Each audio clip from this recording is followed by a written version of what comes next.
ముఖ్యంగా ఏదైతే రంజిత్ రెడ్డి టీఆర్ఎస్ నుంచి అలియాస్ బీఆర్ఎస్ నుంచి రీసెంట్గా వచ్చారు. నిజంగా జనాలు జీర్ణించుకుంటారా? కాంగ్రెస్ ఓట్ బ్యాంక్ అంతా రంజిత్ రెడ్డికి షిఫ్ట్ అయ్యే అవకాశం ఉందా?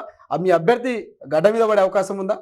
ఇప్పుడు మా అభ్యర్థి గంజాయి మొక్కల మధ్యలో ఓ మల్లెపువ్వు మొక్క ఉండే. ఇప్పుడు ఆ మల్లెపువ్వు మొక్కను తీసుకొచ్చి మా మల్లెపూల వనంలో జాయిన్ చేసుకున్నాము. ఇటువంటి నాయకులు చాలా అరుదుగా మనకి ఎక్కడ దొరకరు. ఎందుకంటే ఎవరు కానీ ఆ మనసుంటేనే ఎవరన్నా చేస్తారు. కరోనా సమయంలో నిజంగా కూడా రంజిత్ రెడ్డి గారు చేసిన సేవలు ఆషామాషి సేవలు కాదవి.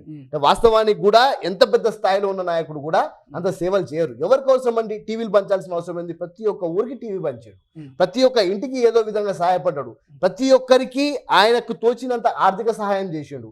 ఈ రోజు ఆయన ఎంతుంటే ప్రజలను మేము గమనిస్తున్నాము. ఆయనని తన ఇంట్లో ఒక అన్నగా, ఒక తమ్మునిగా, ఒక ఇంట్లో సొంత కొడుకుగా ఆయనని భావించి ఆయన గెలిపించే ప్రయత్నం చేస్తున్నారు. చేవెళ్ళ గడ్డ కాంగ్రెస్ అడ్డా. ఎట్టి పరిస్థితులలో ఈ చేవెళ్ళలో 7 లక్షల మంది ముస్లిమ్స్ ఉన్నారు. ఈ 7 లక్షల మంది ముస్లిమ్స్కి రిజర్వేషన్ తీస్తా అన్న బీజేపీకి ఓటేస్తారా? లేకపోతే హిందూ, ముస్లిం, సిక్, ఇసాయి అందరూ ఒకటిగా ఉంచి రాజ్యాంగాన్ని మార్చకుండా పెట్టే వాళ్ళకు మాకు ఓటేస్తారా అనే దాని మీద మనుధర్మానికి మరియు రాజ్యాంగానికి జరిగే ఎన్నికలు ఇది. రంజిత్ రెడ్డికి, కొండా విశ్వేశ్వరరెడ్డికి జరిగే ఎన్నిక కాదు.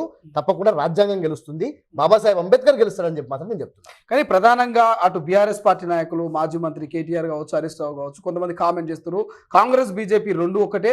సో బీజేపీ నాయకుల గెలుపు కోసము కొంతమంది డమ్మీ క్యాండిడేట్లను పెట్టినట్టు. అందులో మరి రంజిత్ రెడ్డి ఏమైనా డమ్మీ క్యాండిడేట్ అనుకోవచ్చా?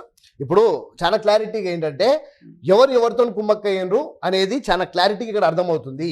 కవిత జైల్లో రోజు ప్రాధేయపడుతూ ఏమయ్యా ఏం చేస్తున్నావు, ఏమన్నా ఏం చేస్తున్నావు అని చెప్పి ఏడ్చుకుంటూ ఫోన్లు చేస్తుంటే మోదీ కాళ్ళ దగ్గర మోకల్లిడు వీళ్ళు. అందుకే మీకు చేవెళ్ళ గడ్డలో టీఆర్ఎస్ అసలు పోటీలోనే లేదు. ఏ సర్వే అన్నా చూసుకోండి, టీఆర్ఎస్ అక్కడ పూర్తిగా బీజేపీకి బెండ్ అయిపోయింది.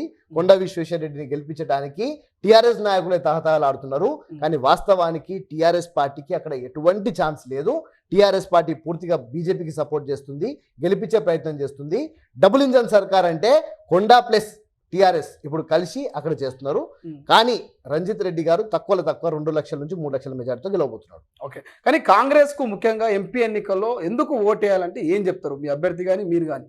ఇప్పుడు 10 సంవత్సరాలలో ఎందుకు ఓటేయాలి అని అంటే 2014లో మరి నల్లధనాన్ని సింగపూర్ నుంచి తీసుకొచ్చి, స్విస్ బ్యాంకుల నుంచి తీసుకొచ్చి పూర్తి స్థాయిగా ప్రతి ఒక్కరికి 15 లక్షలు ఇస్తున్నారు. 15 రూపాయలు కదా, 15 పైసలు ఇవ్వాలి.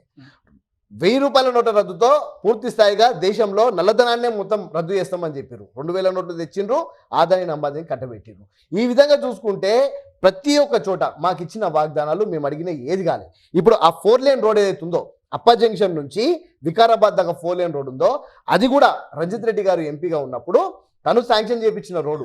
దాన్ని కూడా ఈ భూసేకరణ అని చెప్పి అడ్డుకొని ఇంతవరకు ఆ పనులు కానివ్వలేదు. ఈసారి రంజిత్ రెడ్డి గెలిస్తే తప్పకుండా ఆ చేవెళ్ళ అభివృద్ధే కాదు, పూర్తి స్థాయిగా ఆ ప్రాంతం ఏదైతే ఉందో ఆ ప్రాంతం మొత్తంగా అభివృద్ధి అవుతుంది. అది అందరూ ఈరోజు ప్రజలు గమనిస్తున్నారు. ఎందుకు ఓటేయాలి కాంగ్రెస్ పార్టీకి అనేది మనం ఆలోచిస్తే కాశ్మీర్ నుంచి కన్యాకుమారి దాకా రాహుల్ గాంధీ గారు మంచు టెండర్లో మంచు కొండల్లో తిరుక్కుంటూ భారత్ జోడో యాత్ర చేసి ఈరోజు పేద ప్రజల అన్ని కష్టాలు తెలుసుకున్నాడు. తప్పకుండా మేము ప్రభుత్వంలోకి వస్తే ప్రభుత్వ రంగ సంస్థలు ఏవైతే అమ్మినరో వాటినన్నింటినీ కూడా పునరుద్ధరించే ప్రయత్నం చేస్తాము. రిజర్వేషన్ల పరంగా ఎస్సీ, ఎస్టీ, బీసీ, మైనారిటీలందరికీ కూడా రిజర్వేషన్లు జనగణన చేసి తప్పకుండా కులగణన చేసి వాళ్ళకు వాళ్ళ రిజర్వేషన్ కల్పించే ప్రయత్నం కూడా చేస్తాం.